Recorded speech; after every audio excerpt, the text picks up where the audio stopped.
Last week, the Alabama A&M Bulldogs heading to the Music City and beating Tennessee State 23-21. Now Sam Shade and the Bulldogs returning home for their final non-conference game of the season against Lane College. Stanley Connor and the Dragons still searching for win number 1 on the season. An upset today will propel them into conference play, which begins next week in the SIAC. So buckle up and put your boots on the ground, everyone, because college football on SWACTV is coming your way right now.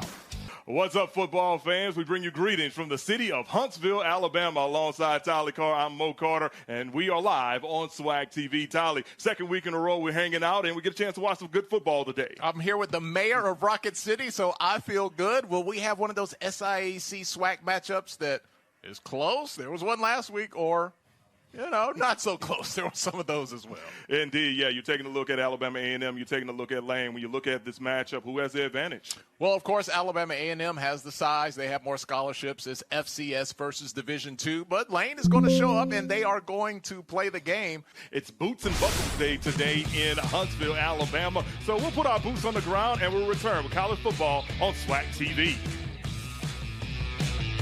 Second down, we'll call it about 6 for Lane College. They run a spread attack, but it also has an option variation, which I know for sure was probably nothing easy for Coach Sam Shade to prepare his team for. So in this situation, you just got to play disciplined football. And on this one right here, it is Alabama A&M coming up with a big sack on the play. And this is what Alabama A&M wants to do. They want to blow up the line of scrimmage, get that penetration, do not give the quarterback a chance to even set his eyes down the field looking for a hole.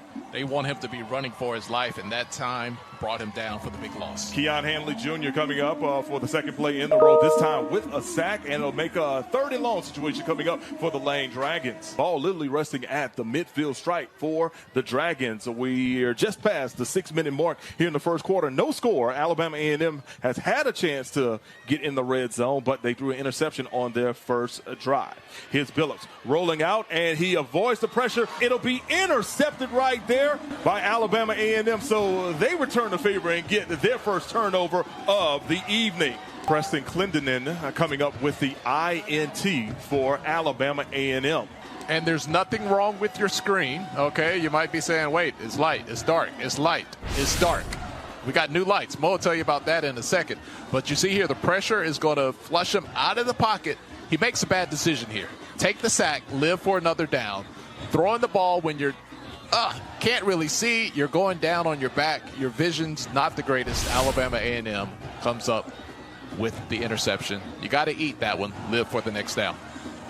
There's been a lot of SIAC versus SWAC matches both last week and even some today. I mean, this is one game that's happening. Earlier today, you had Bethune-Cookman coming up with a 35-9 victory over Edward Waters in a matchup that had Brian Jenkins basically returning Bethune-Cookman for practically the first time since he was a head coach many years ago. And not only returning on fire. That Edwards Waters team coming off a win against Virginia Union, but Cookman had their number and a self-sack.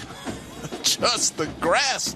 Yeah, Billups loses his footing. The turf monster is going to be credited with a safety for Alabama A&M. And you see the struggles of this Lane team. Defensively looking pretty stout here early against Alabama A&M, but the offense, that's just a self-inflicted wound. Like, you see him slip there.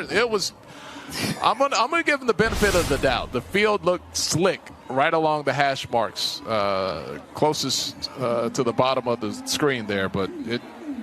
So they give credit to the closest player. So the credit for the sack on the safety will go to Keith Green of Alabama A&M. It should go to the green turf. Oh, absolutely. Look, man, at the end of the day, the turf monster remains undefeated.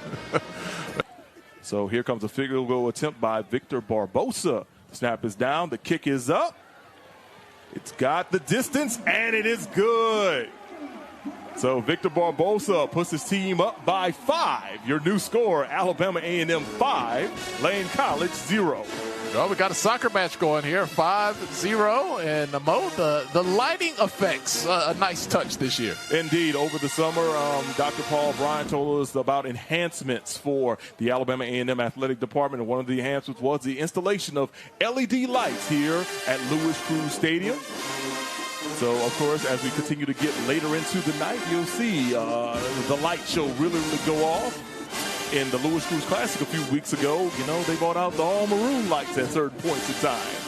Well, Mo, you and I are old enough that we remember if the lights ever went off, it was 30 minutes before they'd come back on again. Indeed. So. I recall 2 times in high school where we had lights go off and we had to not only wait for them to come back on, we had to wait for them to warm up. Well, that was the 30 minutes. you had to wait for the babies to warm up and come back on. We were thankful that, you know, the conference was able to get a big sponsorship from Nike, and basically everybody across the conference had black and white Nikes to play in.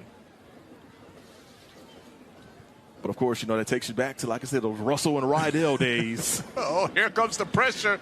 And we're going to have another sack, and depending on where they say it's forward progress, it's another safety.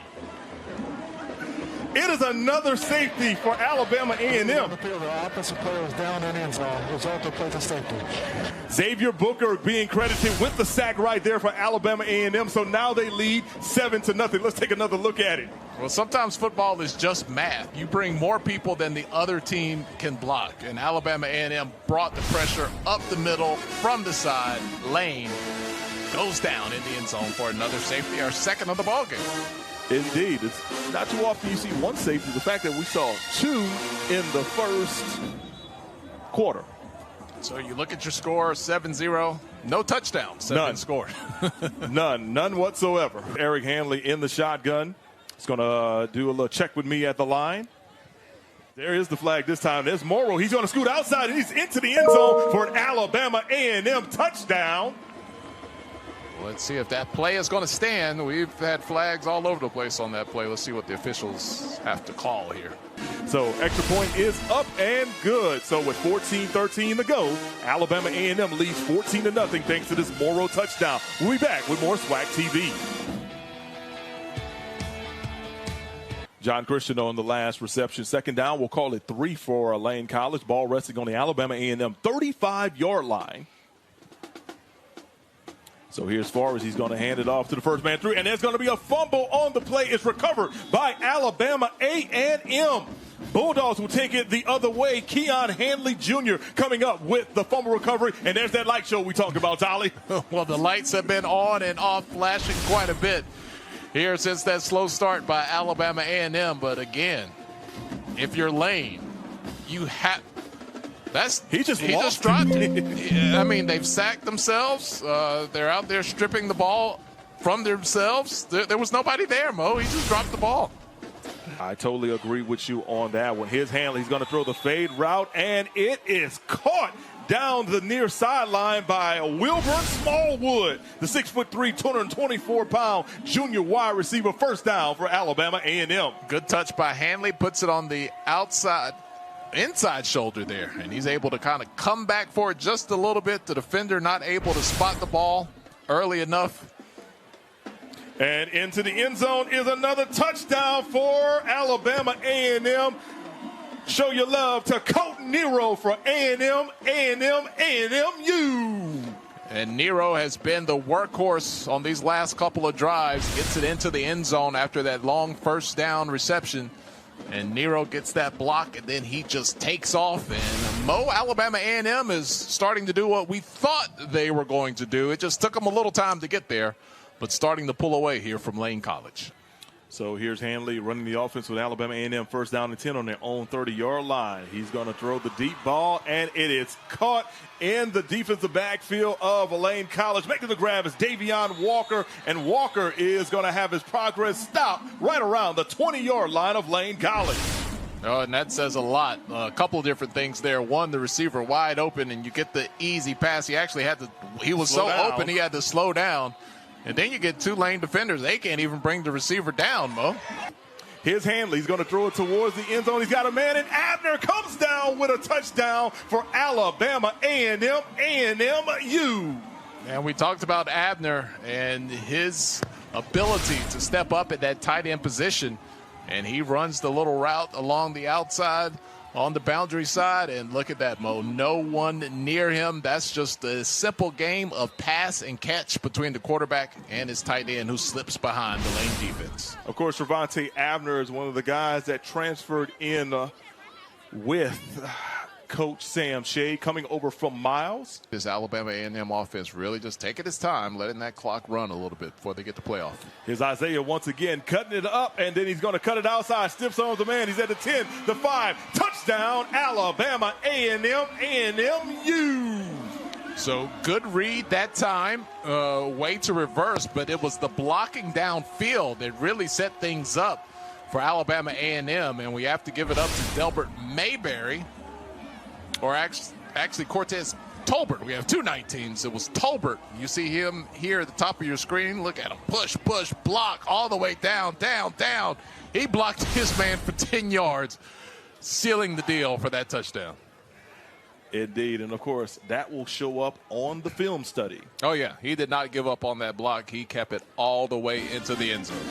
Extra point is up and good. So your new score, Alabama A&M on top by 40 plus. So we'll be back with more action here on SWACTV.